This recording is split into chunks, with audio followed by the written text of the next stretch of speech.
In Renaissance Italy, power was rarely secured by sword or treaty alone. It was bound in bloodlines, whispered in candlelit chambers, and sealed in the most intimate of unions. Dynasties rose and fell on marriages, where the bedroom became a stage for politics, and even the most private acts could become matters of state. Among the strangest and most scandalous tales of this age is that of a duchess whose wedding night was not shrouded in secrecy but laid bare before witnesses. To secure an alliance and silence doubts about her husband's virility, she was consummated not once but 3 times in a single night. While courtiers looked on, the bedchamber became a theatre, the act itself a ritual designed not for passion but for proof, its echoes shaping the fate of Italy. This was no ordinary bride, nor an ordinary union. It was a political drama played in flesh and silk, where the honour of families, the balance of power, and the ambitions of kingdoms hung on the endurance of one man and the body of one woman. In that single night, pleasure was twisted into duty, intimacy into spectacle, and the future of Italy was bound to the cries of a duchess forced into history. This is the scandalous story of the duchess who was consummated 3 times in one night before witnesses to seal the fate of Italy. Welcome to Scroll Historian. Here we unroll the forgotten pages of the past, stories of power, fear, and silence that history tried to hide. If you enjoy journeys into these hidden chapters, I invite you to subscribe, leave a like, and share your thoughts in the comments. Your voice helps keep history alive and ensures these stories reach others who seek to understand the shadows of the past. Now, let us begin. A marriage of politics. Renaissance Italy was a chessboard of rival powers, dukes, princes, and popes, maneuvering for dominance over cities whose wealth and influence far outweighed their size. In this world, marriage was no romantic union, but a calculated alliance. Families bartered daughters as pawns, weaving bonds that could tip the balance of entire regions. The young duchess at the centre of this tale was herself such a pawn, her body a vessel for ambition. Her lineage was prestigious, her beauty praised, but her true worth lay in the political bond she represented. Her marriage was not about companionship or love, it was about binding families, securing lands, and forging unity in a time when Italy was fractured by endless intrigue.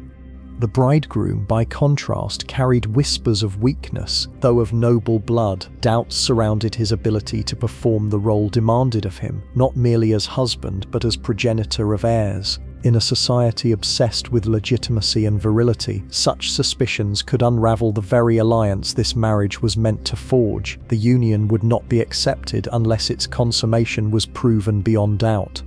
And so the stage was set for a night unlike any other. What should have been cloaked in privacy became a spectacle, a test of flesh and will, overseen by the watchful eyes of courtiers whose loyalty demanded they witness what no stranger should ever see. The wedding night began under the weight of expectation. The duchess, adorned in silks and jewels, was led into her chamber not as a bride seeking intimacy, but as an instrument of politics. Behind her trailed courtiers, clerics and attendants, men who should have remained outside the veil of marriage, yet who now crowded the chamber to serve as witnesses. Their eyes carried both duty and curiosity, for they had come not to bless the union, but to verify it. The groom approached with equal burden. His reputation for weakness hung over him like a curse, and failure would mean not only humiliation but the collapse of the alliance itself. Stripped of dignity, he was forced to perform beneath the watchful gaze of his peers, each movement measured, each pause noted. In this chamber, love and tenderness had no place, only proof. The act was completed once, and murmurs spread through the room, yet doubt lingered. Was one performance enough to silence rumour? Fearing scandal, the witnesses insisted on repetition. Twice more the young couple was driven to the bed, the duchess enduring in silence while her body became the ledger upon which political trust was written. By dawn, exhaustion replaced ceremony. The courtiers departed satisfied, their testimonies ready to be carried back to the halls of power. What should have been a private memory between 2 lives bound in matrimony was instead transformed into a public spectacle, a grotesque performance staged to protect ambition. The Duchess's fate was sealed that night, not by her vows but by her endurance beneath the gaze of a nation's politics. The weight of witnesses. When word of the consummation spread, it did so not as gossip but as official record. The courtiers who had stood watch spoke of it in solemn tones, their testimony echoing through courts and palaces. The Duchess's body had become a matter of state, her endurance a foundation for political stability. In their reports, the act was described not with tenderness, but with the detached precision of diplomats. For the bride, the humiliation lingered long after the candles burned out. What other women held in privacy, she carried as a public mark upon her life. Every gesture, every glance from courtiers reminded her that they had seen her at her most vulnerable. Though she wore crowns and jewels, her body was no longer her own. It belonged to the alliance, a living emblem of its legitimacy. The groom, for his part, found relief in the validation. His honor, long shadowed by whispers, had been defended through spectacle, yet this victory came at a price. He had been reduced to a performer, his strength judged not in council or battle, but in the marriage bed. For both husband and wife, the witnesses remained an invisible presence in their union, a ghostly reminder of that night. Thus, what had been demanded to secure an alliance left behind a deeper scar. The marriage was sealed, but at a cost neither the Duchess nor her husband could ever escape. Their private bond had been sacrificed to politics, and with it, the very sanctity of their union was forever lost. In the weeks that followed, the tale of the threefold consummation travelled far beyond the Duchess. In Florence, Milan, and even Rome, it became a story retold in hushed tones, half admiration, half scandal. Some praised the Duchess for her endurance, others mocked the marriage as a theatre of humiliation. Wherever it was spoken, the night became legend, shaping how other courts measured alliances and judged reputations. For Italy itself, the event carried more than curiosity. It cemented a fragile peace between rival families, ensuring that lands and wealth remained bound together rather than torn apart by war. The Duchess, though stripped of privacy, had become a keystone of diplomacy. Her suffering and obedience were celebrated not as personal sacrifice, but as triumphs of statecraft. Yet beneath the surface, resentment brewed. The Duchess had fulfilled her duty under the eyes of strangers, but she had not forgotten the indignity. Her husband, though vindicated, knew his manhood would forever be defined not by his own dignity, but by the testimony of others. Their marriage, rather than being strengthened, was hollowed from within. The witnesses, however, departed satisfied. They carried their reports back to the families who had arranged the union, declaring that the bond was secure. For them, the bedroom was no place of intimacy, but another chamber of politics, where the body of a duchess could be paraded as evidence, and where Italy's fragile peace was written not on parchment, but in flesh. A duchess transformed.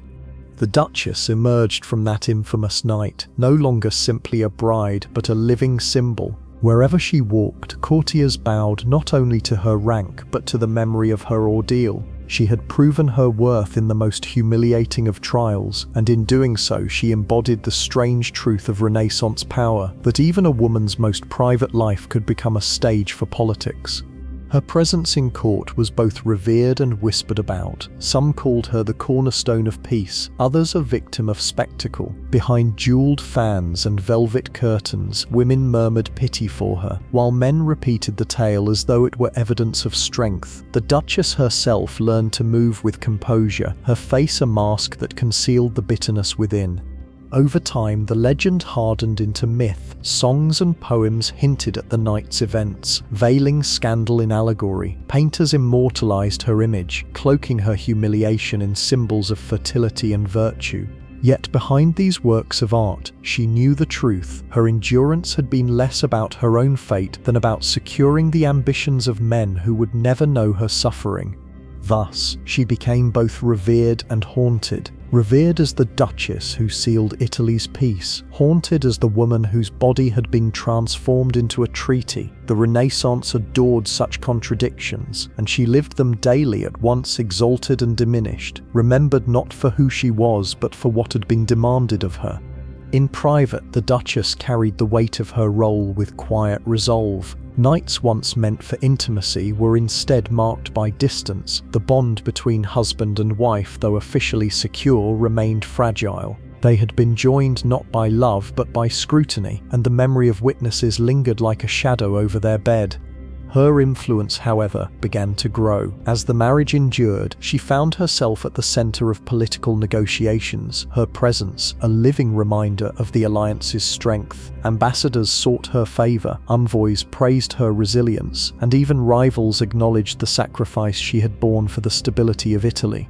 Yet beneath the flattery, she felt the cost. The same courtiers who bowed to her in public remembered every detail of her humiliation in private. She could never fully escape the story. It clung to her like a second skin, shaping every perception, every whisper, every judgment.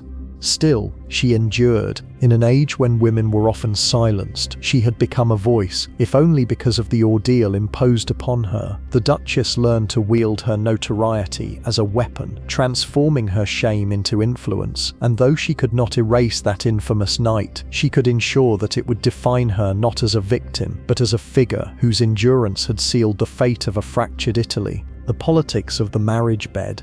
In the courts of Renaissance Italy, the bedroom was never merely a private space. It was an extension of diplomacy, a battlefield where alliances were tested and legitimacy forged. The Duchess's ordeal became the most notorious example, but it was far from unique. Marriages across the peninsula were shadowed by rituals designed to prove fertility, secure heirs, and silence doubts about virility.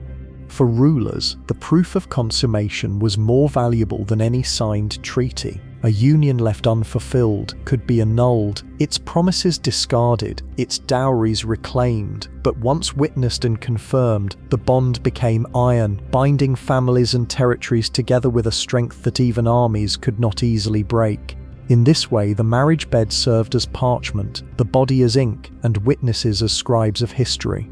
The Duchess's story echoed in other palaces where brides and grooms trembled under the same expectations. In Florence, Venice, and Ferrara, rumors told of bridal chambers turned into stages where privacy dissolved before politics. Courtiers spoke of these nights as if they were battles fought without swords, victories won not by generals but by brides forced to endure. For the Duchess, this broader truth was both a burden and a shield. Her suffering was no longer hers alone. It was part of a larger system that demanded flesh as proof of power. And though her name was whispered with scandal, she had become the most visible symbol of a custom that haunted every noble marriage in Italy. The legacy of that single night grew heavier with each retelling. Foreign ambassadors carried the tale back to their courts, framing it as both marvel and warning. In France it was whispered with amusement, in Spain with disapproval, and in Rome with the half-condemning, half-fascinated voice of the clergy. Wherever the story travelled, it reinforced the notion that Italy's power was entangled not only in its armies and treasuries, but in its marriages and bedrooms.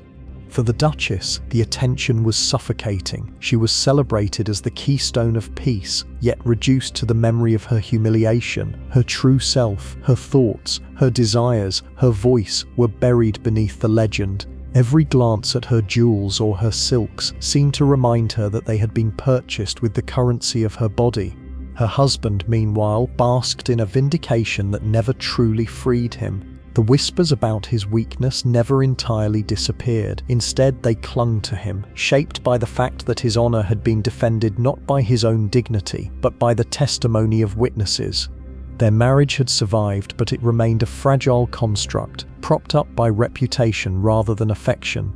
Thus, the Duchess's story became a mirror of Renaissance Italy itself, magnificent in splendor, ruthless in politics, and merciless in its demands. Beneath the marble facades and painted frescoes lay a truth as strange as it was cruel, that even the sanctity of the marriage bed could be transformed into theatre, and that the fate of kingdoms might rest on what transpired beneath silken sheets. The shadow of memory. Years passed, yet the Duchess could never escape the memory of her wedding night. What should have been a private union remained a public tale, repeated in every court she entered. Servants whispered it behind closed doors, poets hinted at it in veiled verses, and diplomats invoked it when speaking of alliances. The Duchess herself became a living reminder that politics had once taken precedence over dignity. Her role in the duchy grew, for she proved herself capable of diplomacy, charity, and influence. Yet, even as she governed with grace, her authority was forever shadowed by the story of that night. To some, she was a symbol of sacrifice, to others, of scandal. Her reputation was a dual mask, and she learned to wear it with dignity, even when it burned within her. In moments of solitude, however, the weight pressed heavily upon her. She had given her body to secure peace, but the peace itself was fragile, threatened constantly by rivalries and betrayals. She wondered if her suffering had truly changed Italy's course, or if it had only provided men with another story to wield as proof of their own power. Still, she endured, as she always had. In an age when women were expected to be silent, the Duchess's silence had spoken louder than words. Her ordeal had become legend, her endurance immortalized. Yet beneath the grandeur, she remained what she had been that night, a woman forced to perform for the sake of others, her life forever bound to the memory of 3 acts carried out under the eyes of a nation. In her later years, the Duchess's image was carefully preserved by those who wished to remember her as a pillar of alliance. Portraits showed her serene and regal, cloaked in silks and jewels, her eyes softened by the artist's brush. Yet behind those painted faces lay a truth she could never erase. Her life had been defined by the gaze of others, first in the bedchamber, then across Europe. The marriage she had endured brought stability, but it did not last forever. Alliances shifted, new wars erupted, and the peace sealed in her suffering proved as fragile as the vows spoken beneath vaulted ceilings. Still, her story lingered, a reminder of how far rulers were willing to go to turn human lives into instruments of politics. To her subjects, she became both legend and warning. Mothers whispered her story to daughters as a caution about the burdens of nobility. Courtiers recalled it with fascination, as though retelling a fable of endurance, and scholars wrote of it as proof of the Renaissance's strange marriage of splendor and cruelty. When the Duchess finally left the world, her body was laid in marble, adorned with symbols of virtue and power. Yet the true monument to her life was the story whispered long after her death, the tale of a woman who was forced to surrender her dignity so that Italy's fate might be secured in a single night.